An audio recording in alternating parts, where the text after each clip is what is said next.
দর্শক আমন্ত্রণ 24 ঘন্টায় প্রেজেন্টেড বাই আকিজ সানশাইন। আপনার সঙ্গে আছে মাহফুজ মিশা। আপনারা জানেন যে নির্বাচনকে কেন্দ্র করে নানা মুখে আলোচনা চলছে। বিএনপির পক্ষ থেকে বলা হয়েছে, বিশেষ করে জনাব সালাউদ্দিন আহমেদ স্পষ্ট করে বলছেন সরকার, ইলেকশন কমিশন এবং বিএনপি তিন পক্ষই ফেব্রুয়ারিতে নির্বাচনের বিষয়ে একমত এবং তাদের কোনো সংশয় নাই, শঙ্কা নাই। এবং একই সাথে তিনি এটিও হুঁশিয়ারি উচ্চারণ করেছেন, কেউ যদি ঠুনকো অজুহাতে, আমি তাকে কোট করছি, নির্বাচন না করার চিন্তাভাবনা করে তাহলে তারা নিজ থেকে মাইনাস হয়ে যাবে। এরকম অবস্থায় শিক্ষার্থীদের আন্দোলনের ফলে যে দলটি গঠিত হয়েছে, আন্দোলনের পরে এনসিপির প্রধান তিনি স্পষ্ট করে বলে গেছেন জুলাই সনদের আইনি ভিত্তি হলে সেটি নিশ্চিত করা গেলেই ফেব্রুয়ারিতে নির্বাচন হতে পারে। সেসব নিয়ে আলোচনা করব আমরা। আলোচনার জন্য আমার সঙ্গে আছেন জাতীয়তাবাদী কৃষক দলের কেন্দ্রীয় কমিটির সাধারণ সম্পাদক শহীদুল ইসলাম বাবুল। বাবুল ভাই, স্বাগত আপনাকে আমাদের সঙ্গে যুক্ত হওয়ার জন্য। আছেন barrister Asaduzzaman Fuad AB party অর্থাৎ আমার বাংলাদেশ পার্টির সাধারণ সম্পাদক কেন্দ্রীয় কমিটির, আপনাকেও স্বাগত। এবং আছেন তাজনুভা জাবিন, তিনি যুগ্ম আহ্বায়ক এনসিপির জাতীয় নাগরিক পার্টির। তাজনুভা, আপনাকেও স্বাগত। বাবুল ভাই, আপনাকে যে আলোচনা শুরু করতে চাই, সালাউদ্দিন আহমেদের আজকে আনুষ্ঠানিক সংবাদ সম্মেলন না, তার বাসায় একটা সংবাদ সম্মেলন, এবং সেইখানে তিনি সরকার, নির্বাচন কমিশন এবং বিএনপি তিনটি বড় স্টেক হোল্ডার নির্বাচনের, তিনি সেখানে স্পষ্ট করছেন যে তিন পক্ষই ফেব্রুয়ারিতে নির্বাচনের ব্যাপারে একমত এবং এই তিন পক্ষের কারোরই কোনো সন্দেহ নেই। প্রশ্ন হচ্ছে যে নির্বাচন কমিশন অথবা সরকারের যে মনোভাব, সেটি কি এখন আপনারা পড়ে দিচ্ছেন, অথবা নির্বাচন কমিশন বা ইলেকশন কমিশনকে এখন বিএনপির সঙ্গে খুবই ট্যাগড কিনা? না, থ্যাংক ইউ আপনাকে, আমার দুইজন সহায়ক দর্শক শ্রোতা সবাইকে আমার সালাম, অভিবাদন। না, এটা ট্যাগ হওয়ার তো বিষয় না, সব কিছু তো ওপেন সিক্রেট। আপনি দেখছেন কার কি ভূমিকা, কার কি আচরণ, এটা গোপন কোনো কিছু না। সরকারের দায়িত্বশীল প্রধান উপদেষ্টা থেকে শুরু করে যারা আছে তাদের বক্তব্য বিবৃতি আমরা দেখছি। তারপরে ইলেকশন কমিশনে যারা আছে তাদের কাজই তো নির্বাচন করা, তাদের বক্তব্য বিবৃতিও আমরা দেখছি। এটা তো গোপনের কোনো বিষয় না, এটা আপনিও জানেন, আমিও জানি, অন্যরাও জানে কার কি অবস্থান, কার কি ভূমিকা। সেই প্রেক্ষিতেই হয়তো সালাউদ্দিন ভাই বলেছেন, উনি তো নিজের থেকে কোনো কিছু বলেছেন বলে আমি মনে করছি না। কিন্তু আপনি কি এটা খেয়াল করেছেন, বিশেষ করে লন্ডনে জনাব তারেক রহমানের সঙ্গে প্রফেসর ইউনূসের বৈঠকের আগে এবং পরে নির্বাচন নিয়ে বিএনপির যে রেটরিক, তার ভিতরে কোনো পার্থক্য খুঁজে পান? হ্যাঁ, পার্থক্য তো আছেই। লন্ডন বৈঠকের আগে আসলে নির্বাচনটা মোটামুটি অনিশ্চিতই ছিল সারা দেশের মানুষ, আপনি আর আমি না, দেশের মানুষও এটা নিয়ে শঙ্কা প্রকাশ করতো অধিক হারে, এখনও করে, কেউ কেউ করছে না সেটা বলছি না। যেই পরিমাণে শঙ্কা উদ্বেগ ছিল নির্বাচন নিয়ে বা প্রশ্ন ছিল, সবার মধ্যে সন্দেহ অবিশ্বাস ছিল, সেই বৈঠকের পরে সেটা কমেছে, এটা সত্য, কমেছে। এবং সেই বৈঠকের পরে বাংলাদেশের নির্বাচনে মোটামুটি একটা গাইডলাইন তারপরে আমরা মনে করতে পারছি যে নির্বাচনটা হয়তো হয়ে যাবে, আশা করা যায়। সেই বৈঠকের পরে আমরা দেখেছি এবং মানুষ এরপরে অনেকটা স্বস্তির নিঃশ্বাস পেয়েছে, বা অনিশ্চয়তা, দোদুল্যমানতা বা ধূম্রজাল, এগুলো কিছুটা হলে দূরীভূত হয়েছিল। জি, ব্যারিস্টার ফুয়াদ, আপনিও কি তাই মনে করেন যে নির্বাচন নিয়ে শঙ্কা, জাতীয় সংসদ নির্বাচনের কথা বলছি, যেটা রমজানের আগে করার ব্যাপারে প্রধান উপদেষ্টা স্পষ্ট করেছেন, সেটা নিয়ে কি আর কোনো শঙ্কা বা দোলাচল আছে নাকি আপনিও একমত পোষণ করেন? চ্যালেঞ্জ আছে প্রচুর। এটা শঙ্কা লেভেলে কিনা সেটা হচ্ছে ডিপেন্ড করছে আগামী 6-7 মাস আমরা কিভাবে এটাকে অ্যাড্রেস করি। প্রথম চ্যালেঞ্জ হচ্ছে যে একটা ইলেকটোরাল ডিমেনশিয়া আছে আমার রাষ্ট্রের। 2001 সালের পর থেকে এই রাষ্ট্র কোনো ভালো নির্বাচন করে নাই। সে রাতের ভোটের নির্বাচন করেছে, সে ডামি নির্বাচন করেছে, একতরফা নির্বাচন করেছে, 1/11-এর সময় বাউন্ডারি ডিলিমিটেশনের মাধ্যমে সীমানা পরিবর্তন করে 88টা আসনে প্রায় 133 থেকে 138টা আসনের ফলাফল চেঞ্জ করে দিয়েছে। দিল্লির বাংলাদেশ 1/11-এর কুশীলব, কিছু সংবাদ মাধ্যমের বিখ্যাত সম্পাদক, থার্ড ক্লাস মস্কোর অর্থনীতিবিদ, এরা সবাই মিলে চক্রটা করেছে কিভাবে বিএনপিকে 100 আসনে ন্যূনতম হারানো যায়। তো এই প্রসেসের মধ্য দিয়ে যেটা হয়েছে যে এই রাষ্ট্র সিম্পলি নির্বাচন করতে ভুলে গেছে। একটা ভালো নির্বাচন করেছে এমন নির্বাচনী কর্মকর্তা আপনি এখন খুঁজে পাবেন না, কারণ 2001-এর পরে যারা ছিলেন তারা মোটামুটি রিটায়ার করেছেন। আর এর মধ্যে যাদেরকে বসানো হয়েছে তারা তো ছাত্রলীগ, যুবলীগ, আওয়ামী নির্বাচন করেছে, এই নির্বাচনটা করেছে। তাহলে প্রশ্ন হচ্ছে যে আপনার নির্বাচনী কাঠামোটা এত ভেঙে গেছে যেটা 70-এর নির্বাচনের সময়ও এই আলোচনাটা আমাদের করতে হয়নি। আপনি যদি শেখ মুজিব থেকে শুরু করে বাংলাদেশের পুরো 60-এর দশকের আন্দোলন দেখেন, 6 দফায় সুষ্ঠু নির্বাচনের দাবি ছিল। নির্বাচনের কাঠামো, নির্বাচন কমিশনকে বিশ্বাস করি না, ফেয়ার নির্বাচন হবে কিনা এমন কোনো স্টেটমেন্ট আপনি শেখ মুজিবের মুখে কোনোদিন পাবেন না। তখনকার পত্রিকা আমি যেগুলো পড়েছি কোনোদিনই আলোচনাটা আসে না, দাবি আসছে যে আমরা সামরিক শাসন থেকে মুক্তি চাই, আমরা এই বেসিক ডেমোক্রেসি মানি না, আমরা ইউনিভার্সাল ভোটার সিস্টেমে ইলেকশন চাই, এই নীতি আলোচনাগুলো হয়েছে, পলিসি আলোচনা, নির্বাচনটা কিভাবে হবে, কখন হবে। কিন্তু আমরা এখন এমন একটা জায়গাতে আছি, সিম্পলি নির্বাচন করার সক্ষমতা এই কমিশনের নাই, কাঠামোর নাই। এটা এই কমিশনের 5 জনের কোনো দায় না, রাষ্ট্রীয় দায়, আর সিস্টেমের দায়। সেকেন্ড সংকটটা দেখেন মোটা দাগে, যেটা আমি সবসময় বলি আর কি, যে বাংলাদেশে যেই তালিকাটাকে আমরা ভোটার তালিকা বলি, এটা আসলে ভোটার তালিকা না, এটা হচ্ছে 18 বছর বয়স্ক জনগণের তালিকা, প্রাপ্তবয়স্ক নাগরিকদের তালিকা। এখন প্রশ্ন, দুইটার ভিতরে পার্থক্য কি? দুইটার ভিতরে পার্থক্য হচ্ছে 18 বছর বয়সে তো বিয়ে করা যায়, তো এর মানে কি যে 18 বছর বয়সকে সবগুলো মানুষকে বিয়ে করে ফেলছে? বিয়ে করে ফেলে নাই তো। তো 18 বছর বয়সে তো আপনি পাসপোর্ট পাওয়ার জন্য এলিজেবল, তো এর মানে কি পাসপোর্ট পেয়ে সব 18 বছরের মানুষ বিদেশ চলে গেছে, প্রবাসী হয়ে গেছে? হয়নি। ঠিক একইভাবে 18 বছর বয়সে আইনে যা যা এখতিয়ার আপনাকে দেয়া হয়, প্রিভিলেজ দেয়া হয়, তার সব কিছু কিন্তু আপনি করেন না, করতে পারেন না। ঠিক একই রকম এই যে 18 বছর তালিকার মানুষরা আসলে ভোটার কিনা, এটা একটা বিগ কোয়েশ্চেন। এবং এই প্রশ্ন যদি ভোটার হওয়ার যোগ্যতা তো সেটাই আছে, শুধুমাত্র একটা বয়স, কিন্তু প্রশ্ন হচ্ছে ভোটার কিনা। এই প্রশ্ন রিজলভ কিভাবে করবেন? দেখেন, আমি বাংলাদেশের বিভিন্ন জায়গায় যখন যাই, যে কোনো ফর্মের নির্বাচিত প্রতিনিধি যাদেরকে পাই, ইউনিয়ন পরিষদের চেয়ারম্যান, উপজেলা চেয়ারম্যান, কমিশনার, মেয়র, যাদেরকে সবাইকে জিজ্ঞেস করি, ভাই যদি ধরেন মমতাজের কনসার্ট হবে না, বুক ফাইটটা যায় নামক কোনো গান বাজনা হবে না, কুদ্দুস বয়াতি চুল লড়াইব না, ফুসপানি দেওয়া হইব না, ফান্টা খাওয়ানো হইব না, বিরিয়ানি থাকবে না, নগদ বিকাশ রকেট থাকবে না, ইলেকশনের দিন আপনি ভ্যান পাঠাইবেন না, অটো পাঠাইবেন না, নিজ দায়িত্বে শীতের সকালে লুঙ্গি পরে 30-60 টাকা খরচ করে অটো ভাড়া দিয়ে একজন মানুষ ভোট দিতে আসবে, সেই সংখ্যাটা কত? কোনো নির্বাচিত প্রতিনিধি আমাকে 15-20% বেশি বলেন নাই। আপনারা যারা সাংবাদিকতা করেন, আপনারা একটু এক্সপ্লোর করতে পারেন, তাহলে আমার জাতীয় নির্বাচনে 65, 76, 82% ভোট কোত্থেকে আসে? কে ট্রিগার করে এটা? তাহলে এই যে 18 বছর বয়সী মানুষগুলো কেন ফিল করেন না যে এরকম একটা কাজে আমার অংশগ্রহণ করা দরকার?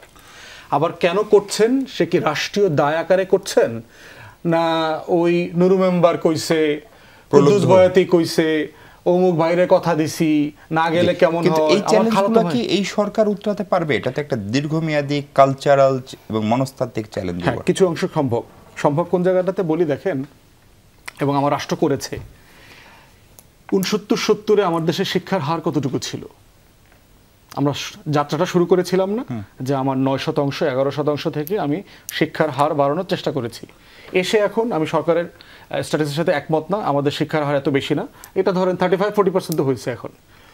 দ্বিতীয় দেখেন, আমাদের প্রসূতি মায়েদের যে সেবা, পরিবার পরিকল্পনা, স্বাস্থ্য আপা যাদেরকে বলে, এই মানুষগুলোর কন্ট্রিবিউশনের কারণে যে বাবা মায়ের ঘরে 60-এর দশকে 70-এর দশকে 9 ভাই 11 ভাই 13 ভাই বোন হইতো, সেটা কমে গেছে না? কমে গেছে।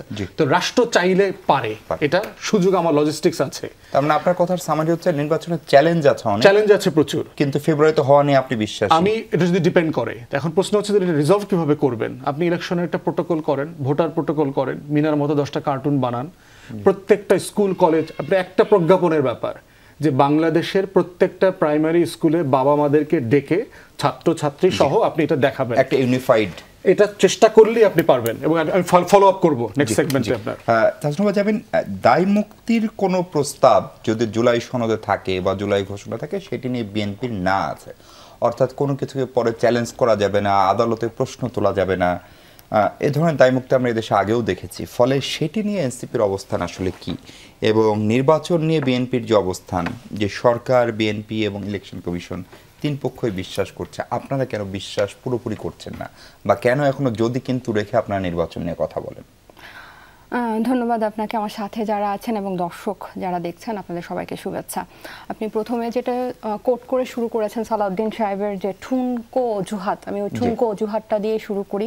ঠুনকো অজুহাত হচ্ছে জুলাই সনদের বাস্তবায়ন কিভাবে হবে, এটাই হচ্ছে অজুহাতের ব্যাপার। এবং বিগত কয়েকটা দশকে বাংলাদেশের রাজনীতিবিদরা গণতন্ত্র এবং নির্বাচন, মানে গণতন্ত্র মানে নির্বাচন, এটা দুটা সমার্থক করে ফেলেছে এবং গণতন্ত্রকে নির্বাচনের মধ্যে সংকুচিত করে ফেলেছে। রাষ্ট্র কাঠামো বা এই রাষ্ট্রের ক্ষমতার বিন্যাসের ন্যূনতম গণতান্ত্রিক যদি পরিবর্তন না হয়, এই অবাধ সুষ্ঠু নিরপেক্ষ নির্বাচন স্রেফ কিন্তু আমাদের গণতন্ত্র পরিবর্তন আনে না, ওই নির্বাচিত স্বৈরতান্ত্রিক একটা প্রক্রিয়া আসে। সো যেই ভুলটা 90-এর প্রজন্ম করেছে, আমরা বলছি 24-এর পরের তরুণ রাজনীতিবিদরা বা তরুণ না বলেন এখনকার প্রজন্মরা বা পুরনো যারা এটা বোঝেন, তারা এই ভুলটা আর করবেন না। আমাদের এই অজুহাতটা ওনার ভাষায় ঠুনকো হতে পারে, কিন্তু এটা কি পুরো জাতির কাছে ঠুনকো কিনা, পুরো সবার যারা গণ অভ্যুত্থানের পক্ষে ছিল, যারা সংবিধানের বিপক্ষে দাঁড়িয়ে যে গণ অভিপ্রায়, তাদের কাছে এটা ঠুনকো কিনা আমাদের মানে এনসিপির হচ্ছে এই আবেদন যে এটা আগে আমরা জানি। তারা যদি বলে এটা ঠুনকো, তাহলে জাতীয় সংসদ কি জানার এটার প্রচলিত নিয়মটা হচ্ছে যে একটা গণপরিষদ নির্বাচনের মাধ্যমে একটা খসড়া সংবিধান হবে, যেটা গণভোটের মাধ্যমে অনুমোদন হবে। আমি কিছুদিন আগে 2-3 দিন আগে ফুয়াদ ভাইয়ের একটা বক্তব্য শুনছিলাম, আন্তর্জাতিক মাতৃভাষা ইনস্টিটিউট উনি দিয়েছিলেন, যে আমরা এই যে 106 রেফার করে এটার আন্ডারে আমরা ফেব্রুয়ারিতে নির্বাচন চাইতে পারি কিনা। আমাদের ডিউ নির্বাচন কিন্তু হচ্ছে 2029-এ। আমাদের যদি এটাতে নির্বাচন চাইতে হয়, আমাদেরকে জুলাই সনদের আন্ডারে নির্বাচন চাইতে হবে, গণ অভ্যুত্থানের আন্ডারে নির্বাচন চাইতে হবে। আপনি দেখেন বিএনপি বলেছে যে সংবিধানকে জুলাই সনদের উপরে রাখা যাবে না, মানে এটা একটা আসমানি কিতাব, এটাকে আপনি জুলাই সনদকে সংবিধানের উপরে রাখা যাবে না, মানে সংবিধান একটা আসমানি কিতাব। আপনি দেখেন তার মানে কি, জুলাই সনদটা তো সংবিধানে কোথাও ছিল না যে 2024-এ গিয়ে জুলাই সনদ হবে। তাহলে এটা তো এখন বাস্তবতায় এটাই বাস্তব, বাংলাদেশের রাজনৈতিক ইতিহাসে বা যাত্রায় এটাই বাস্তব। এতগুলো মানুষ জীবন দিয়েছে এবং এটার প্রেক্ষিতে আমরা এখন এই জুলাই সনদটাই হচ্ছে সবচেয়ে বড় বাস্তবতা বাংলাদেশে। তাহলে আপনি যখন রক্তের উপরে সংবিধানকে রাখবেন, জুলাই সনদ তো রক্ত না হলে তো জুলাই সনদ আসতো না, সংবিধানও নিশ্চয়ই রক্ত না হলে আসতো। তাহলে ওই সংবিধান, এই যে আজকে মির্জা ফখরুল ইসলাম সাহেব বলেছেন যে 72-এর সংবিধানের সাথে আমাদের মুক্তিযুদ্ধ জড়িত না দেখেই আজকে এই 72-এর সংবিধানের অধীনে আমরা 50 এতগুলো অভ্যুত্থান হয়েছে এবং বারবার রক্তপাত হচ্ছে। আপনি একদম এক্স্যাক্টলি বলেছেন। ওই 72-এর সংবিধান সবাইকে বাদ দিয়ে, জনগণ তো বাদ, ওই মুক্তিযোদ্ধাদেরকেও বাদ দিয়ে একটা দল নিয়েছে। আমরা ইয়াহিয়া বা আইয়ুব খানের শাসন থেকে বাদ হয়ে তো মুজিব এবং তার পরিবারের শাসনের ভিতর ঢোকার জন্য নিশ্চয়ই মুক্তিযোদ্ধারা রক্ত দেয় নাই, এবং সেই মুক্তিযোদ্ধাদের আকাঙ্ক্ষা বাস্তবায়ন হয় নাই দেখেই 90 এবং এই 24। আমরা এবার বলছি সেটা তাদেরকে ফিরিয়ে দেওয়া হোক, এবং এদের জন্য, এই রক্তের জন্যই বারবার এই ধাপটা আসছে। তাহলে এবার আপনি ফেরত আসেন ফেব্রুয়ারির নির্বাচনে। আমরা নির্বাচন চাই, 100 বার নির্বাচন চাই, কিন্তু যে নির্বাচন স্রেফ রেজিম পরিবর্তন করবে, যে ভুলটা 90-এর প্রজন্ম করেছিল, যে একটা ফ্যাসিবাদী ব্যবস্থার অধীনে জাস্ট রেজিম ক্ষমতার বদল করে তারা যে পরিবর্তন করেছিল, এটা যদি আমরা এখনো করি, তাহলে এই শহীদদের সাথে আমাদের বেইমানি কখন বন্ধ হবে? আমরা অবশ্যই নির্বাচন চাই। আমরা ফেব্রুয়ারিতে কেন, ডিসেম্বরেই নির্বাচন চাই। আপনি এটা গণপরিষদ দেন। কেন আপনার মনে হচ্ছে যারা জাতীয় সংসদে সংখ্যাগরিষ্ঠতা পাবে তারা গণপরিষদের পাবে না? তারাই যদি গণপরিষদে, যদি তারাই মেজরিটি জিতে, তারাই খসড়া সংবিধান করবে এবং তারাই জনগণ থেকে সেটার গণভোটের মাধ্যমে অনুমোদন নিয়ে সেটার আন্ডারে তারা জাতীয় সংসদ নির্বাচন করে। আরেকটা কথা, আমি একটা লাইনে আমি শেষ করি। এই যে দেখেন, আমি যেটা বললাম, মুক্তিযোদ্ধাদেরকে আপনার 72-এর সংবিধানে কিন্তু তাদের আকাঙ্ক্ষা কিন্তু বাস্তবায়ন হয় না। আপনি যখন নাগরিককে যখন বাদ দিবেন, এই কতিপয় রাজনীতিবিদের হাতেই কিন্তু এটা ঘুরছে, এই সংবিধানের এই 2/3 খেলা ঘুরছে। কিন্তু এই প্রজন্ম থেকে প্রজন্ম 2-3টা পরিবারের হাতেই ক্ষমতা মানে হাত বদল হয়, এবং আমাদের ইতিহাস ওইভাবে হাত বদল হয়ে ওই একই জায়গায় এই যে ভাই বক্তব্যে বলছিলেন, গত 66 বছরে আমরা ব্যাক টু স্কোয়ার, মাইকেল জ্যাকসনের মতো, মানে হাঁটছে কিন্তু আগাচ্ছি না, আমরা লোকেশন চেঞ্জ হচ্ছে না। এক্স্যাক্টলি। সো আমরা কিন্তু একটা বার আপনাদেরকে বলেন যে আমরা জামানত হারাবো দেখে আমরা নির্বাচনকে ভয় পাই, সেম কথা তো আমরাও বলতে পারি। এই জুলাই সনদ বাস্তবায়ন হয়ে নতুন সংবিধান আসলে নির্বাহী ক্ষমতাকে প্রশ্নবিদ্ধ করা হবে, দুর্নীতিকে প্রশ্নবিদ্ধ করা হবে, শাসনকে প্রশ্নবিদ্ধ করা হবে। আপনারা তাই সেটাকে ভয় পাচ্ছেন। আমরা তো এটাকে এটাই আমি বলতে পারি। আমি শুরুতেই বাবুল ভাইকে একটু কম সময় যে বাবুল ভাই আপনি যদি একটু এই জায়গায় বলেন যে এই নির্বাচন এবং গণপরিষদ নির্বাচন, সংবিধান সংশোধন এবং শুধু একটা রেজিমের পরিবর্তনের জন্য জুলাইয়ের যে গণ অভ্যুত্থান 1400+ মানুষের জীবন দেওয়া সেটি হয়নি, এই কথা এনসিপি বা অন্য অনেকেই বলছেন। না ঠিক আছে, শোনেন সব কথারই যুক্তি আছে, তথ্য আছে, কোনো অসুবিধা নাই। এটা ঠিক, শুধুমাত্র কি রেজিম চেঞ্জের জন্য হয়নি। রেজিমটা কিভাবে গঠিত হয়েছিল? রেজিমটা একটা অন্যায় নির্বাচনের মধ্য দিয়ে গঠিত হয়েছিল, রাতের নির্বাচনের মধ্য দিয়ে গঠিত হয়েছিল, কেয়ারটেকারের মধ্য দিয়ে গঠিত হয় নাই। দিনের পর দিন রেজিম ছিল গুম খুনের রেজিম, রেজিম ছিল রক্তপাতের রেজিম, রেজিম ছিল খুন জখমের রেজিম, রেজিম ছিল লুটপাটের রেজিম। রেজিমটা কি কারণে হলো এই জায়গাটা আসলো? ওই যে আপনার কি বলে ওই ঘরপোড়া গরু সবসময় সিঁদুরে মেঘ দেখলেই যে ভয় পাইতে হবে, বিষয়টা এরকম না। আপনি কেন অনাস্থা রাখছেন? আপনি কে? এই যে যারা রক্ত দিয়েছে তারা কি গণপরিষদ নির্বাচনের কথা বলে রক্ত দিয়েছিল, নাকি তারা ওই কি গণভোটের জন্য তারা একটা কেয়ারটেকার নির্দলীয় সরকারের অধীনে তাদের মতামত প্রতিফলনের জন্য মোটা দাগে তাদের সরকার প্রতিষ্ঠার জন্য করেছেন। এখন আপনি বলেছেন গণপরিষদের জন্য দিয়েছে, এর জন্য দিয়েছে, রেজিম চেঞ্জ হবে না, যা ছিল তাই হবে। আরে বাবা, কেয়ারটেকারের অধীনে ছিল না। আপনি বাংলাদেশের যত সংস্কারের কথা বলছেন, এই যে আমাদের তাজনুবা যারা, তারা তো একসময় কিছুদিন আগে তারা বলছে কিসের নির্বাচন, আগে বিচার হইতে হবে, নির্বাচনের তো প্রশ্নই আসে না। 29 সাল পর্যন্ত মেয়াদ, কোন সরকারের মেয়াদ 29 সাল পর্যন্ত? হাসিনার গভর্নমেন্টের মেয়াদ, যেই রাতের বেলায় দামি মামি তুমি আর আমি, সেই মেয়াদ হিসেব করে বসে আছেন আপনারা এখনো। বাংলাদেশের মানুষ ফোন ভাই যেটা বললো 2001 সালের পর থেকে কার্যত বাংলাদেশে একটা ভোট হচ্ছে না। আপনি সেই ভোটটাকে সুদূর পরে কয়েকদিন আগেও বলছেন ভোট টোট কিসের, স্পষ্ট করে বলেছেন। এখন না ভোট তো আমরাও চাই, তো এটা লাগবে এটা লাগবে এটা লাগবে এটা লাগবে। ভাই, বাংলাদেশের ইতিহাসে জন্মের পরে এই ধরনের নজিরবিহীন সংস্কার ঐক্যমত্য আমরা দেখিনি এবং হবে সেটাকেও আশাও করিনি। এতগুলো রাজনৈতিক দল আমরা একসাথে বসেছি দিনের পর দিন এনগেজড হয়ে। শোনেন, বিএনপি যে রাজনৈতিক দল, ধরেন বিএনপি যদি ছলচাতুরি করতো এতদিন তো বসার প্রয়োজন ছিল না, সব মাইনে নিলাম। তারপর নির্বাচনের পর যদি বিএনপি ক্ষমতায় যায় সব ছুঁড়ে ফেলে দিলাম। কেন আমি বার্গেনিং করতে গেলাম? কারণ আমার একটা গুডউইল, ভালো ইন্টেনশন ছিল, হ্যাঁ, যে এটা আমি মেনেছি, এটা মানিনি এবং অধিকাংশই মেনেছি। যেসব মেনেছি সেটা বাংলাদেশের রাজনৈতিক ইতিহাসে এত ঐক্যমত একটা বিরল ঘটনা। সেই জায়গাটাকে আপনারা রেসপেক্ট না করে নির্বাচনকে আপনি অনিশ্চিত করে তুলছেন, কাল ভাব আপনি তৈরি করছেন। আপনি দিন শেষে চিন্তা করেন, আপনার সব কথায় যদি আমি একমত হবো, তাহলে আপনি আর আমি দুইটা দল কেন করি ভাই? তাতে এক দলই করতাম। অবশ্যই আপনি যেটা বলেছেন তার মধ্যে যুক্তি আছে, তথ্য আছে, বা সেটারও প্রয়োজন আছে। পিআর বলছেন, এটা বলছেন, গণপরিষদ বলছেন, তারপরে গণভোট বলছেন। আরে বাবা, একটা নির্বাচনই আমরা করতে পারছি না, একটা সংকটাপন্ন অবস্থা। এর মধ্যে আওয়ামী লীগ বাসর সারাক্ষণ আমাকে ডিস্টার্ব করছে। পাশের একটা দেশ রয়েছে ইন্ডিয়া, সে একেবারে ওত পেতে বসে আছে, একেবারে হাতে তালি দিয়ে হুররে হওয়া যদি বাংলাদেশের নির্বাচন না, আর একটা নতুন সংকট তৈরি হয়ে যাবে। তাহলে আপনি যদি বলেন আপনি এটা না হলে নির্বাচনে যাব না, ওইটা না হলে যাব না, এটা করব না, এটা হতে হবে, এটা রেজিম চেঞ্জের জন্য হয় নাই, এই বক্তব্য বিগত দীর্ঘদিন যাবৎ আমাদের বাম রাজনৈতিক দলের নেতৃবৃন্দ এগুলো বলেই আসছে, যেগুলো মানে কি বলে তত্ত্বের যে বক্তব্য, প্র্যাকটিক্যাল ফিল্ডে কতটুকু বাস্তবতা আছে, বাংলাদেশের মানুষ কতটুকু প্রস্তুত, কতটুকু আপনার প্রস্তাবনা বুঝছে, বলছে, তার এক্সপেকটেশনটা আপনি সমস্ত নিজেই নিজের মতো করে যেটা বলছেন, বাস্তবতা কি তাই? প্রশ্নটা এখানে আমি একটা বিরতি যাই। ফল ভাই, আপনার কাছে একটা প্রশ্ন রেখে যেতে চাই। সালাউদ্দিন সাহেব বলছে যারা গোয়ার্তমি বা কি জন্য একটা শব্দ ইউজ করেছেন, যে যারা আর কি এই নির্বাচনটাকে বানচাল করবে বা যাবে না, তারা নিজেরাই মাইনাস হয়ে যাবে। ফলে আবারও কি এই মানে দলগুলো অটোমেটিক কিভাবে মাইনাস হয়, অথবা বিএনপি প্রফেসর ইউনূসের সরকারকে এখন অনেক বেশি বিএনপির দিকে ঝুঁকে পড়লো কিনা, এই প্রশ্নও কেউ কেউ তুলছেন। সেই প্রসঙ্গে আলাপ করবো আমরা দর্শক, তার আগে ছোট্ট একটা বিরতি। দর্শক, আরেকবার স্বাগত 24 ঘন্টায়। আমরা কথা বলছি ভোট প্রসঙ্গে। ব্যারিস্টার আসুজ্জামান ফুয়াদ আছেন, এবি পার্টির সাধারণ সম্পাদক। ফুয়াদ ভাই, ভোট বয়কট করলে মাইনাস হয়ে যাবে তার অটোমেটিক, সালাউদ্দিন সাহেবের এই বক্তব্যকে কিভাবে দেখেন? তার মানে কেউ কেউ কি ভোট বয়কট করার সম্ভাবনা বা আশঙ্কা দেখা যাচ্ছে? এটা উত্তর দেওয়ার আগে আমি 72-এর সংবিধানের একটু ফ্যালাসিগুলো বলি আর কি। যারা 72-এর সংবিধানকে খুব বিশাল কিছু মনে করতেছেন, এটা আসলে নোট বই, পপি গাইড করছি না আমরা ছোটবেলায়, কি করতাম, ছাত্র সখা হাবি যাবে 4-5টা গাইড বই মিলায়া এরকম সংবিধান বানানো যায়, যার মাথায় ঘিলু আছে। 72-এর সংবিধানের লেজিটিমেসি প্রবলেমটা কোথায় দেখেন?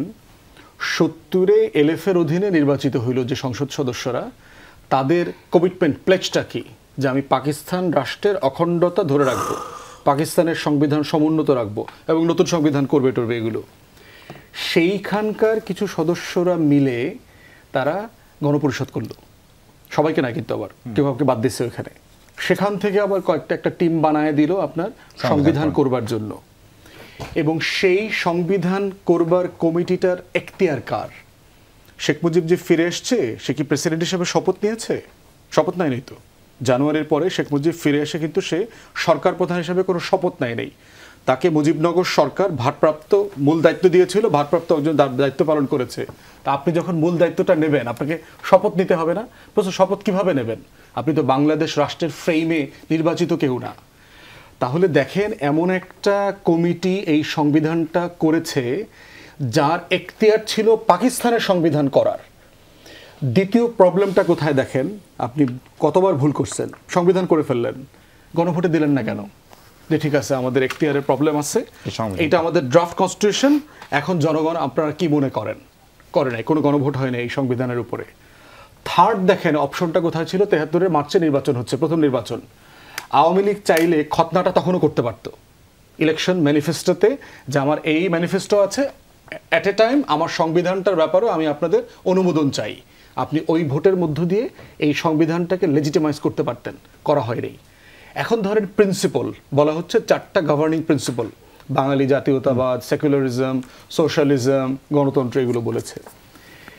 আপনি মুক্তিযুদ্ধের যে ঘোষণাপত্র আমাদের 17 এপ্রিলের, যেটা পাঠ করা হয়েছে 1971 সালে, সেই ঘোষণাপত্রে বলা আছে যে আমি যে সভরেন, ইন্ডিপেন্ডেন্ট, ফ্রি, ডেমোক্রেটিক রাষ্ট্রটা প্রস্তাব করছি, সেই রাষ্ট্রটা পরিচালিত হবে 3টা মূলনীতির উপরে ভিত্তি করে: সাম্য, মানবিক মর্যাদা এবং সামাজিক সুবিচার। আপনি দেশের মানুষকে ঝাঁপায়া পড়তে বলছেন কিসের ভিত্তিতে? ওই রাষ্ট্রটা তৈরি করবার জন্যই তো। এইটা পড়ার পরেই তো আপনার সরকার গঠিত হইল, ওসমানীকে নিয়ে সর্বাধিনায়ক বানানো হইল, সেক্টর কমান্ডারদেরকে দায়িত্ব দেওয়া হইল, ট্রেনিং শুরু হইল, এই সব কিছু তো চলেছে ওইটার উপরে ভিত্তি করে। সেই 3টা মূলনীতি 72-এর সংবিধানে কি ছিল?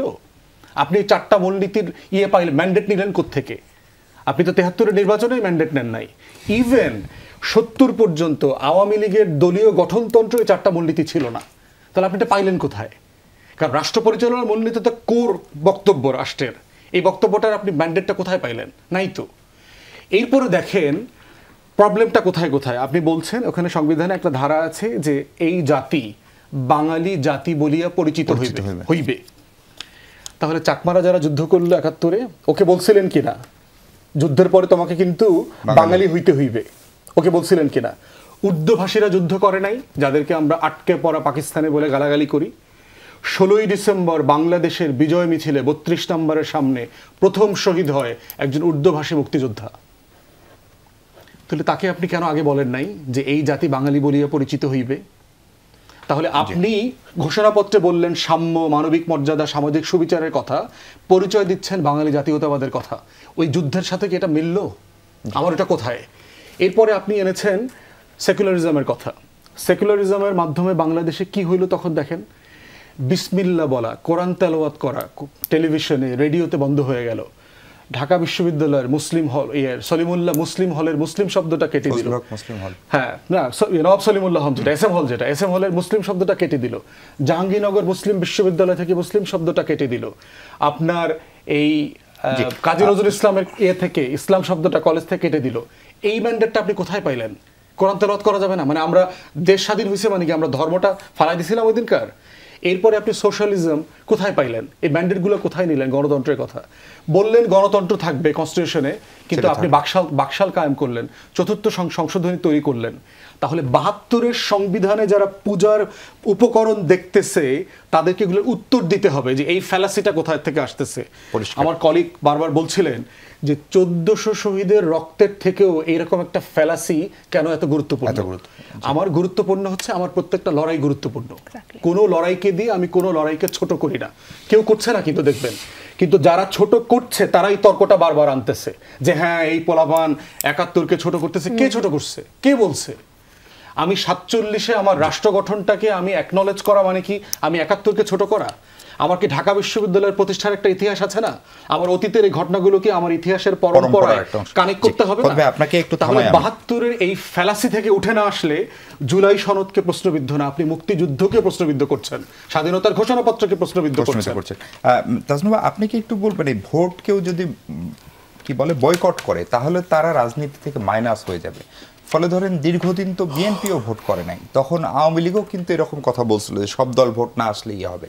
ফলে এটি কি আপনাদেরকে মিন করে বলছে, অথবা কোনো কোনো দলকে সত্যি সত্যি ভোট বয়কট বা বর্জন করার মতো পরিস্থিতি তৈরি হতে পারে? মাইনাস আসলে কে করবে, এটা কারা করে মাইনাস? জনগণ করে। আওয়ামী লীগকে কারা মাইনাস করেছে? আমরা নিশ্চয়ই একা, আমাদের পক্ষে সম্ভব না। সো আপনি যদি নির্বাচনে না যান, মানে বিদ্যমান সংবিধানের অধীনে সব ফ্যাসিস্ট ব্যবস্থার অধীনে যদি আপনি নির্বাচনে না যান, তাহলে জনগণ আপনাকে মাইনাস করবে, না গেলে আপনাকে জনগণ মাইনাস করবে, এটা আসলে জনগণ সিদ্ধান্ত নেবে। আমরা কিন্তু বলেছি, মানে আমরা বলতে এনসিপি কিন্তু বলেছে যে এই যে পদ্ধতিটা এখন আছে, এই সাংবিধানিক ধারাবাহিকতার অজুহাত দিয়ে যে ফ্যাসিস্ট ব্যবস্থাটা রেখে দেওয়া হয়েছে, বাউল ভাই যে বললেন আমরা কি গণপরিষদ 24-এর সময় জুলাই কি আমরা গণপরিষদ চাই, নির্বাচন চাই বলে কি আমরা আন্দোলন করেছিলাম? আমরা কিন্তু বলেছিলাম ফ্যাসিস্ট ব্যবস্থার বিলোপের জন্য কিন্তু আমাদের এক দফার ঘোষণা বা 3রা আগস্টই কিন্তু এটাই ছিল, ফ্যাসিস্টের পতন এবং ফ্যাসিবাদ ব্যবস্থার বিলোপ।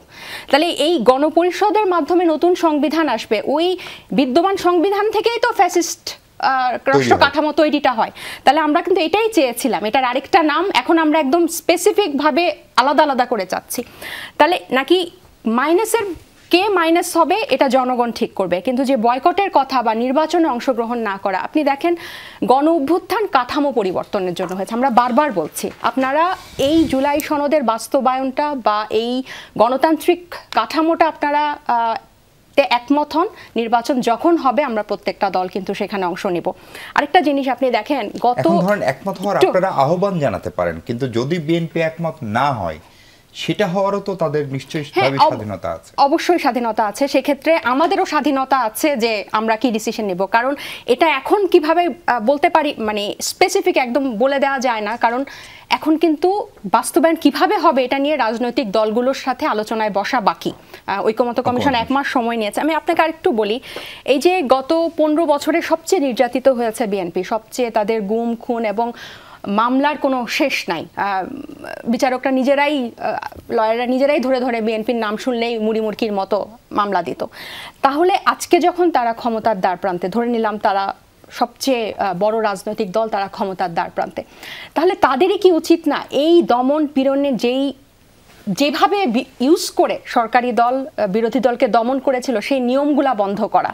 এই নিয়মগুলা বন্ধ করাই তো সংস্কার, এই নিয়মগুলা বন্ধ করাই তো হচ্ছে জুলাই সনদের ভিতরে লেখা আছে যে আপনি সাংবিধানিক প্রতিষ্ঠানগুলোতে নিরপেক্ষ নিয়োগ দেন। এখনও কিন্তু বিএনপি এগুলোতে রাজি হয় নাই। এবং সবচেয়ে বড় কথা যেটা আমি কখনো বলতে আমি দ্বিধা করি না বা ছাড়ি না, যে নারী করে জুলাই গণ অভ্যুত্থানে নারীদের এত বড় ভূমিকার পরও বিএনপি এখনো রাজি হচ্ছে না 5%-এর বেশি দলীয় মনোনয়ন দিতে, এই 2025-এ এসেও। মানে এবং আপনি ফরেন সার্ভিস একাডেমির দিকেই তাকান, 8-9 কোটির একজনও নাই ওখানে। তাহলে এইগুলোর আপনি মীমাংসা না করে, ভাই যে বললেন এগুলো তত্ত্বকথা, এগুলো তত্ত্বকথা না।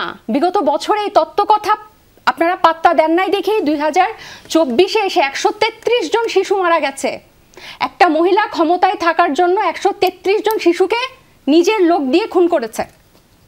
এই জন্য 5 আগস্ট পরবর্তী যারা রাজনীতি করছে যে প্রজন্ম, যদিও আমরা বস্তির সাথে বলা হয়, তারপর অ্যাটলিস্ট 5 আগস্টের রাজনীতি তো গণহত্যাকারী রাজনীতি ছিল।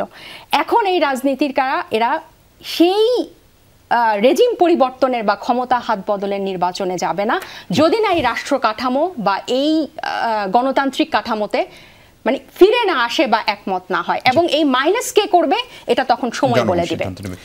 বাবুল ভাই, একটা বড় অভিযোগের জায়গা হচ্ছে জুলাই সনদের একটা আইনি ভিত্তি তো অবশ্যই লাগবে। এখন সেই জায়গায় বিএনপির আপত্তি, যেটা সালাউদ্দিন সাহেব বলেছেন, সেখানে কোনো দায় মুক্তি বা কোনো কিছু পরিবর্তন করা যাবে না, এরকম জায়গায় আপনারা যেতে চাচ্ছেন না কেন? মানে বিএনপির সংখ্যাটা কোথায়? নির্বাচন হলে তো ধরে নেওয়া হয় বা আপনারাও কনফিডেন্ট যে বিএনপি ক্ষমতায় আসবে। না, বিএনপি হয়তো ক্ষমতায় আসবে কি আসবে না আমি নিশ্চয় করে বলতে পারি না, যে কেউই আসতে পারে। হয়তো কেউ কেউ মনে করছে বড় দল হিসেবে বিএনপি তো দীর্ঘদিন একটা নির্বাচনই বঞ্চিত, অন্যরা সেটা না। বিএনপি যদি এর আগে নির্বাচন হইতে আগেও ক্ষমতায় যেতে পারতো। বিএনপিকে বঞ্চনা দেওয়া হয়েছে, বিএনপির উপর নিপীড়ন করা হয়েছে।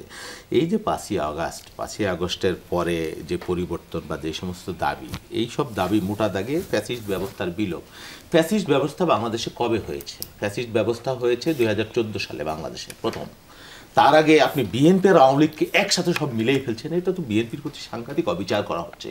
বিএনপির এর আগেও ক্ষমতায় ছিল, 2 টার্ম 3 টার্ম ক্ষমতায় ছিল বিএনপি তো কখনো এরকম ফ্যাসিস্ট হয়ে যায় নাই বা হওয়ার চিন্তাও করে নাই। বিএনপি এই ধরনের পরিবর্তনের কথা বা যে এই সংস্কারের যে প্রস্তাবগুলো, এগুলো কবে কে বলেছে আমরা জানি না। বিএনপি প্রথম এই বিষয়গুলোকে সামনে এনেছে, ব্র্যান্ডিং করেছে, সেটা 5ই আগস্টের আগে, এবং সেটাকে কেন্দ্র করে এই কি বলে 5ই আগস্ট, যেটা আমি মনে করি অনেক ক্ষেত্রেই হয়েছে। আপনারা করেছেন অবশ্যই, আপনারা সামনে ছিলেন বা আপনাদের সাথে আমরা ছিলাম, সকলেই মিলে আমরা একটা 5ই আগস্ট করেছি। এখানে আপনার যেমন শহীদ আছে, আমার দলের শহীদ আছে। আপনার শহীদের কি আকাঙ্ক্ষা ছিল আমি জানি না, কিন্তু আমাদের শহীদ যারা মোটা দাগে তাদের আকাঙ্ক্ষা ছিল যে মানুষ একটা তার কি নিরপেক্ষ পরিবেশে, একটা শান্তিপূর্ণ পরিবেশে, উৎসবমুখর পরিবেশে মানুষ ভোট দিতে পারবে, যেটা বাংলাদেশে অনেকবার হয়েছে। এবং সেই ধারাবাহিকতাটা যদি আমি শুধু রক্ষা করতে পারি, আপনি সব বাদ দেন, আপনি বাংলাদেশে একটা ব্যবস্থা তৈরি করেন, একটা কেয়ারটেকারের সমস্ত ব্যবস্থা, যেখানে একটা প্রভাবমুক্ত কেয়ারটেকার গঠিত হবে না, তার মধ্যেও ত্রুটি আছে, ছিল তার মধ্যেও ত্রুটি ছিল, যে কারণে প্রশ্ন আসছে, সেই জায়গাটা আপনি চিহ্নিত করে বন্ধ করেন না কেন? আপনার তো 1 কোটি দাবি করবার কোনো প্রয়োজন আছে বলে আমি মনে করছি না। আপনি কেয়ারটেকার যে এইভাবে যেই প্রস্তাবগুলো এসছে, বিরোধী দল, সরকারি দল, তৃতীয় বিরোধী দল, সকলে মিলে, স্পিকার সকলে মিলে একটা সুন্দর একটা প্রক্রিয়ার মধ্যে দিয়ে আমরা একটা কেয়ারটেকার, তাহলে কি এই কেয়ারটেকার গভর্নমেন্টের মধ্যে সরকারি দলের প্রভাব থাকছে না, হ্যাঁ, সকলের একটা প্রভাব আছে। তার মানে এই যে 5 বছর পরে আপনি একটা পরিবেশে ভোট দিতে পারবেন। ফুয়াদ ভাই যেটা বলেছে, অবশ্যই এই ভোটে যে মাসেলের ব্যবহার, মানির ব্যবহার, এটা তো গণতন্ত্রের ত্রুটি। পৃথিবীর সমস্ত জায়গায় এগুলো আছে, কোথায় না, আমেরিকা যুক্তরাষ্ট্রে আছে, হ্যাঁ, গণতন্ত্রের তারা ব্রিটেনে আছে, সব জায়গায় আছে। তো এইটা একদিনে আপনি এটা পরিষ্কার করে ফেলবেন একটা সংস্কার দিয়ে বা জুলাইয়ের একটা সুইচ দিয়ে, এটা হয় না, হবে না। এটা একটা মনস্তাত্ত্বিক বিপ্লব, সামাজিক বিপ্লব, সময়ের প্রয়োজনে এটা হয়ে যাবে। সব কিছু হলে ভালো হতো, হবে না। আপনি যে আশঙ্কা করছেন, আগের আশঙ্কা করছেন আপনি বিএনপির সাথে ফ্যাসিস্ট ব্যবস্থা, বিএনপি ফ্যাসিস্ট হয়ে যাবে, যেই বক্তব্য বলছে, এটা হয়নি। বিএনপি কখনো ফ্যাসিস্ট, আগামী দিনেও বিএনপি হবে। বিএনপি জাতির সামনে কমিটমেন্ট, গণমানুষের রাজনীতি করে। আপনি বরং মানুষের সাথে যান, মানুষকে নিয়ে রাজনীতি করেন, আপনি ক্ষমতায় যাবার চেষ্টা করেন। দয়া করে নিজেকে এত ছোট ভাবার তো কোনো প্রশ্ন নাই। আপনারা আন্দোলনের নেতৃত্ব দিয়েছেন, আমরাও দিয়েছি, আপনাদের সাথে ছিলাম। আপনারা মানুষের কাছে যান, ভোট চান, তারপরে আপনি যে কাঙ্ক্ষিত সংস্কারের কথা বলছেন, সব সংস্কার আপনি করেন, এটাই নিয়ে তো কোনো আসে। আপনি মানুষকে কেন বিশ্বাস করতে পারছেন না যে মানুষ আপনাকে, আপনি এত সুন্দর কথা বলছেন, এইটা করবেন, গণপরিষদ করবেন, সংবিধান পরিবর্তন করবেন, আরো সব সংস্কার করে কোনোদিন ফ্যাসিস্ট আসতে দিবেন না, এটা তো আমরাও চাই, কে না চায়? তো এইগুলো মানুষকে বলেন না কেন? কেন আপনি শুধু বিএনপিকে কেমনে ক্ষমতায় যেতে দেওয়া যাবে না, কেমনে নির্বাচনটা কৌশলে, এটাকে দোহাই দিয়ে এটা লাগবে ওইটা লাগবে। ওই মেলায় যাই না আমরা, ছোট বাচ্চারা, বাবা এটা কিনে দাও, এটা কিনে দাও, পাপড় খাবো, কলা খাবো, দিলাম, কলা দেওয়ার পরে এটা সিলে দাও, সিলে দেওয়ার পরে এটা সিলে দিলে কেন, এটা বুঝাই দাও। এই ধরনের নিত্য নতুন আবদার, যেগুলো বাংলাদেশের মানুষ কখনো চিন্তাও করে নাই বিগত দিনে, সেই ধরনের আবদার, সেই ধরনের যুক্তি নিয়ে আপনি নির্বাচনকে হইতে দেব না, 12 তারিখে হবে না, নির্বাচনের প্রশ্নই আসে না, বিচার হইতে হবে, এটা তো শাহবাগী প্রক্রিয়া হয়েছে, এই ধরনের বক্তব্য হয়েছে। সেই জন্য সালাউদ্দিন সাহেব যেটা বলেছেন, নির্বাচন বাংলাদেশে হবার প্রয়োজন আছে, না হলে কি হবে? হ্যাঁ, এটা ঠিক যে বিএনপি একাও নির্বাচন করতে পারবে না, অন্য কোনো রাজনৈতিক দল যদি না হলে, তাহলে আরেকটা সংকটের মধ্যে আপনারা বাংলাদেশকে ফেলে দিচ্ছেন, বুঝে বা না বুঝে। এবং এই সংকটটা জটিল সংকট, সেটা বাংলাদেশের জন্য ক্ষতিকর। আপনার কি হবে আমি জানি না। আপনার দলের একজন সিনিয়র নেতা, তাকে আপনারা 3 মাসের জন্য বহিষ্কার করলেন। এর ভিতর দিয়ে কি আসলে ফজলুর রহমান এতদিন যে বক্তব্যগুলো দিলেন, সেই বক্তব্যকে বিএনপি ডিজন করছে, নাকি শুধুমাত্র ছাত্র জনতা বা তার বাসার সামনে গিয়ে অবস্থান, চাপ, সেই কারণে দলের এই উপদেশটাকে পরিবর্তনটা কি? সেই উত্তরটা শুনবো বাবুল ভাই, তার আগে ছোট্ট একটা বিরতি নিয়ে আবারও।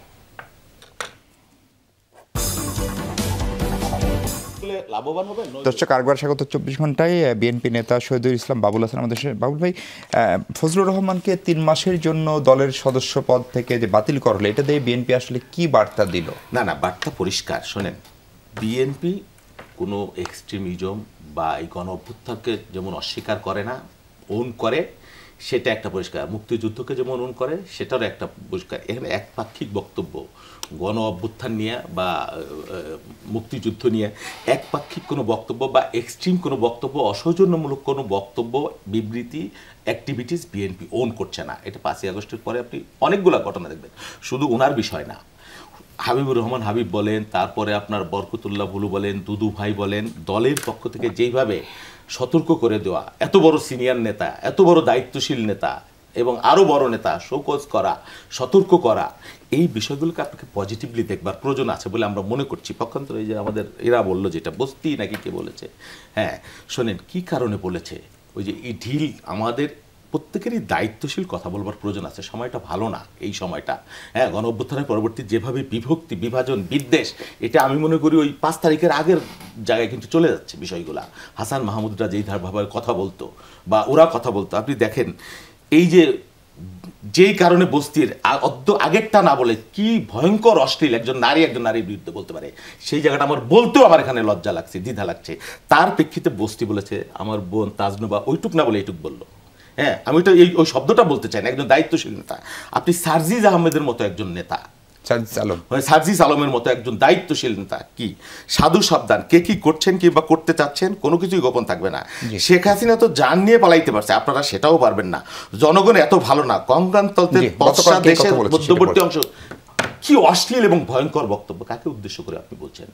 তারপর এটা না শুধু মানে কি বলে যে আবাদ রাখবো না, 2 সাপের 1 বিষ, হ্যাঁ সব এই যে দায়িত্ব একজনকে শোকজ করেছে আমার বন্ধুর দলেরা, 5ই আগস্টের পরবর্তী যে ছাত্র নেতৃত্বের দল, একজনকে, পার্থক্যটা এখানেই দায়িত্বশীলতা আর বক্তব্য বিবৃতি। দয়া করে আমরা এই অশ্লীল রাজনীতি, যদি আমার দলের সবসময় দায়িত্ব সম্পন্ন বক্তব্য দেয় না, আমরা এগুলো সতর্ক করি, আমরা এগুলো ব্যবস্থা নেই। এত বড় একটা প্রশ্ন ছোট করে, ডাকসু নির্বাচনে বিএনপির হাইকমান্ড এবং মন্ত্রীপাড়া জড়িয়ে গেছে, ডাকসু নির্বাচনে সেনা মোতায়েন করা হচ্ছে, এটা একজন স্বতন্ত্র প্রার্থী আজকে আমাদেরকে বক্তব্যে বলেছেন। আপনারা কি সত্যি সম্পৃক্ত হচ্ছেন ডাকসু নির্বাচনে? আপনাদের দলের অনেক নেতার বিরুদ্ধে এরকম, আমরা নামও বলতে পারি, যার ভাতিজা, ফ্যামিলির মেম্বার এবং তারা ক্যাম্পাসে যাচ্ছে, ভোটকে প্রভাবিত করছে, এরকম আজ পর্যন্ত কেউ আমি দেখিনি যে বিএনপির দায়িত্বশীল কেউ ক্যাম্পাসে গিয়েছে বা ভোট প্রভাবিত করেছে বা আমার দলের পক্ষে থেকে কোনো সেল গঠন করা হয়েছে। আমি দেখছি ডাকসুর যে এনভায়রনমেন্ট, এটা একটা চমৎকার। আমরা যেটা পারিনি আমাদের সময় জানেন, তারা প্রতিদ্বন্দ্বী প্রার্থী যে একটা উৎসব মুখর অবস্থার মধ্যে, আমি জাতীয় রাজনীতি এরকম আশা করি আমরা, এবং এটা আমাদের একটা সিগনিফিকেন্ট যে আমরা মনে করি। আর নির্বাচন আপনি কোনো আর্মি দিয়ে পুলিশ দিয়ে কখনো নির্বাচন করতে পারবেন না। 3 গুণ আর্মি দেন আর যাই দেন, নির্বাচন মানুষ করে, নির্বাচন ছাত্ররা করে। সেই এনভায়রনমেন্ট আপনি তৈরি করে দেন, একটা পুলিশ না হলে বাংলাদেশের সুন্দর নির্বাচন হয়ে যাবে। সেই এনভায়রনমেন্টটা গুরুত্বপূর্ণ এবং রাজনৈতিক নেতৃত্ব তারা তৈরি করে। তাজরুবা, আমরা এই সাইবার বুলিং এ নারীরা যে পরিমাণ শিকার হচ্ছে, ধরেন সাম্প্রতিক সময়ে রুমিন ফারহানা, তার আগে আপনি, তার আগে আরেকজন হুমায়রানুর একটা কমেন্ট করে সেও সাইবার বুলিং এর শিকার। ফলে এবং এই শব্দ চয়নে আমরা কোনো পক্ষই ছাড় দিচ্ছি না, এমনকি যে ধরনের স্লোগান উচ্চারিত হচ্ছে বিশ্ববিদ্যালয় বা অন্যান্য জায়গায়, এই ধরনের স্লোগান কিন্তু আমরা 5 আগস্টের আগেও শুনি নাই, মানে আন্দোলন যখন তুঙ্গে ছিল তখনও শুনি নাই। এই জিনিসটা কেন হচ্ছে আসলে? এটার উত্তর দেওয়ার আগে আমি বাউল ভাইয়ের একটা কথার প্রেক্ষিতে একটা লাইন বলি, যে মেলায় বাচ্চারা যেরকম আবদার করে, গণপরিষদের আমাদের আবদারটা এত বছর উনি শুনে নাই, ব্যাপারটা এরকম না। শহীদ প্রেসিডেন্ট জিয়াউর রহমান 1978 সালে 17 এপ্রিল ওনার দ্বিতীয় ফরমানে 12শ সংশোধনীতে উনি বলেছিল নেক্সট যে জাতীয় পরিষদ নির্বাচন হবে সেটা গণপরিষদ কাম সংসদ নির্বাচন হবে। সো এই জিনিসটা যে আমরা প্রথম তা না, এটা প্রথম বিএনপির ইতিহাসেই কিন্তু আছে। সো এই মেলায় আবদারটা কিন্তু শহীদ প্রেসিডেন্ট জিয়াউর রহমান ফরমান জারি করে কিন্তু 12শ সংশোধনীতে বলেছেন। এবার সাইবার বুলিং এ আসি। প্রথম বাক্য যেটা আমি বলবো, যে হুমায়রা যখন ওই কমেন্টটা করে, আমরা 4-5 জন সাথে আমাদের যে নিজস্ব ফোরাম আছে আমরা ওখানে অ্যাড্রেস করি এবং ওকে এটা উইথড্র করে সাথে, কিন্তু ওই 3 মিনিটে যে ড্যামেজটা হওয়ার এটা হয়ে গেছে। রুমিন আপা বিরুদ্ধে যে ধরনের সাইবার বুলিং চলছে, এটা আমরা মানে এটা এখন আমাদের একদম মেজর ইস্যু, এটা নিয়ে আমরা সবাই কথা বলছি। কালকে পর্যন্ত রুমিন আপাকে হয়তো ডিফেন্ড করছিলাম, কিন্তু মিশু ভাই দেখেন, আপনি হাসনাত তাকে ডেকেছে আওয়ামী লীগ বিষয়ক সম্পাদক। রুমিন আপা হাসনাতের পুরনো ছবি পোস্ট করুক, ভালো, রাক্ষোভ এটা চলুক, কিন্তু উনি যখন ফকিন্নির বাচ্চা লিখবেন, ওনার মতো এত অভিজ্ঞ একজন মানুষ, এত বর্ণাঢ্য ওনার রাজনৈতিক জীবন, এটা কিন্তু অনেককে আহত করে। এবং আপনি দেখেন আসলে ফকিন্নির বাচ্চারা কিন্তু অনেক পথশিশু কিন্তু জীবন দিয়েছে, শহীদ হয়েছে। এই শহীদের তালিকায় কিন্তু ওই ভ্যান চালক, রিক্সা চালক, সবজি এরাই আছে, শ্রমজীবী মানুষ আছে। তাহলে আপনি আপনাকে একটা আওয়ামী লীগ বিষয়ক সম্পাদক বলেছে, আপনি পাল্টা তার কথাটাকে করেন। এবং হুমায়রা কিন্তু সাথে এটা ডিলিট করেছে, তারপরও তার এটার যে রিফ্লেকশন কালকে আনুষ্ঠানিকভাবে সরি বলেছে এবং সে আমাদের ফোরামেও বলেছে। আরেকটা বলি যে এই পারস্পরিক এগুলো কিন্তু বন্ধ করতে হবে। এই যে বিএনপির চেয়ারপারসন ভারপ্রাপ্ত চেয়ারম্যানের যে উপদেষ্টা হাবিব সাহেব বলেছেন এই যে ধানের শীষ এই স্লোগান যে দিবে তার জিহ্বা টিনে ছেড়ে ফেলা হবে। তাহলে এই যে অধ্যত্বপূর্ণ এইসব কথাবার্তাতে কি হয় জানেন, এগুলোতে ওই যারা গণতন্ত্রের শত্রু, হ্যাঁ আপনারা রাজনৈতিক সমালোচনা করেন, এখন তো একদম উন্মুক্ত, কেউ আপনাকে ডিজিটাল অ্যাক্টে আটকাবে না, আপনি সমালোচনা করেন, কিন্তু আমরা দুই পক্ষের থেকেই কিন্তু আপনি দেখেন এই যে ভাই বললেন বস্তির আগের কথাটা আমি বললাম না, তার আগের কথা ফারহানাকে আওয়ামী লীগ বিষয়ক সম্পাদক বলাটাও কি সঠিক না? মানে তার ভূমিকাটা আপনারা দেখেছেন। আমি একটা কথা বলি, উনি যেহেতু বললেন না যে 15 বছরেও এটা হয় নাই যে আমাকে ধাক্কা দিয়েছে, বা উনি যে ফ্ল্যাটের আবেদন করেছিলেন, এটা হ্যাঁ প্লটের আবেদন করেছিলেন, এটা এবং দেখেন রুমিন আপা কিন্তু বলেছে আমি যেদিন আবেদন করেছি ওই দিনই কিন্তু আমি আবেদন উইথড্র করেছি, কিন্তু এই কথা রয়ে গেছে, সেম এই হুমায়রার কমেন্টের মতোই। তো এগুলো আপনার ধরেন তর্কের খাতিরে এগুলো চললো, কিন্তু তারপর এই যে ডাকাতের মতো চেহারা, ফকিন্নি, ছোট লোক, এসব শব্দ কিন্তু এই প্রজন্মকে অনেক আঘাত করে এবং সাধারণ মানুষকে আঘাত করে, এবং এটাতে কিন্তু অনেক বিমুখ হয় মানুষ। আমরা তো এখানে আসছি, আপনি দেখেন একটা লাইন, হ্যাঁ আমি জানি সারাদিন ফেসবুকে এগুলা চলে, কিন্তু আমাদের এখন গণ অভ্যুত্থান পরবর্তী কত একটা ইম্পর্টেন্ট সময় যে আমরা এই কাঠামো, রাষ্ট্র কাঠামো নিয়ে তর্ক করব, যুদ্ধ করব, এটাকে ফিক্স করব, আমরা ওইটাতে যাইতে পারি না। জি ফুয়াদ ভাই, একদম শেষ সময় আসলো আপনার কাছে, ডাকসু নির্বাচনের সেনা মোতায়েন এবং ডাকসুতে দলের বড় বড় দলগুলোর হাইকমান্ড কেউ কেউ বলছেন মন্ত্রীপাড়া সংযুক্ত হচ্ছে, ডাকসু নির্বাচন নিয়েও কি বড় ধরনের কোনো খেলাধুলা হচ্ছে আমাদের জাতীয় নির্বাচনের মতোই? দেখেন দেশে তো নির্বাচন নাই, এই জন্য যে কোনো ফেয়ার নির্বাচনটাই খুবই আগ্রহের জায়গা হয়ে গেছে, এবং যেহেতু সবাই মানে দেখবেন ইন্ডিপেন্ডেন্ট ক্যান্ডিডেট খুব সিরিয়াসলি ক্যাম্পেইন করছে এবং খুবই ক্রিয়েটিভ ক্যাম্পেইন দেখলাম, একজন সিগারেট খেয়ে ক্যাম্পেইন করতেছে, আরেকজন বলতেছে যে ইন্ডিপেন্ডেন্ট, আমি একা ক্যাম্পেইন করি, এটাই তার ব্র্যান্ডের জায়গা আর কি। It's very interesting. এই জন্য আমার মনে হয় যেহেতু নির্বাচন নাই দেশে, সবাই বোঝার চেষ্টা করছে একটা ফেয়ার নির্বাচন এখানে হয় কিনা।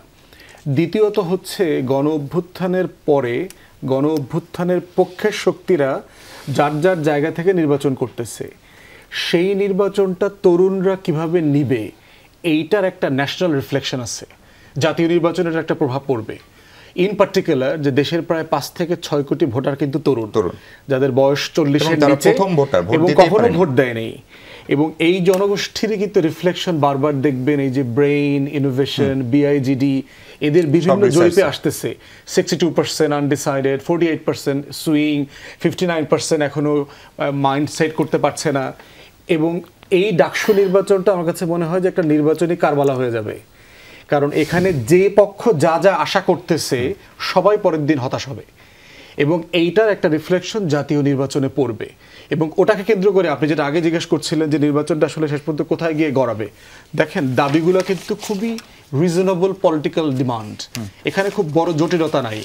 আমরা যদি সিম্পলি ইন গুড ফেইথে আলোচনা করতে বসি, দেখেন বড় মোটা জায়গায় দাবি কোথায়, নতুন সংবিধান, জুলাই সনদের স্ট্যাটাস, পিআর, এই 2-3টা জায়গাতে আছে। ঐক্যমত্য কমিশন একটু বসে এগুলো নিয়ে একটু কথা বলুক, পিআরকে এজেন্ডাভুক্ত করলে তো একটা কনভারসেশন হয়ে যাবে। তো কনভারসেশন করে ফেললেই দেখবেন যে এটার যে ইন্টেন্সিটি আছে, এটার যে ব্লাড প্রেশার যে এখন 250-300-তে উঠে আছে, এই ব্লাড প্রেশার সাডেনলি দেখবেন 80-120-এ চলে যাবে।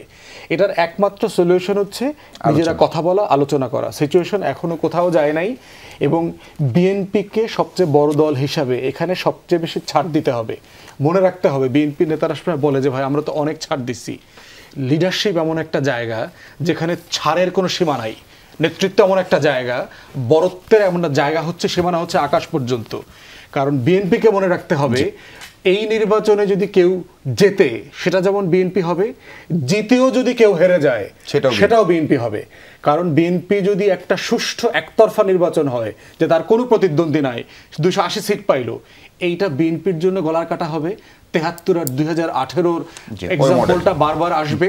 আবার যদি সবগুলো রাজনৈতিক দল কালেকটিভলি ইলেকশন বয়কট করে, শুধুমাত্র আপনি 100 সিট ছেড়ে দিলেন না বলে, তাহলে যেটা হবে এই নির্বাচনটাও দুনিয়াতে লপসাইডেড হয়ে যাবে।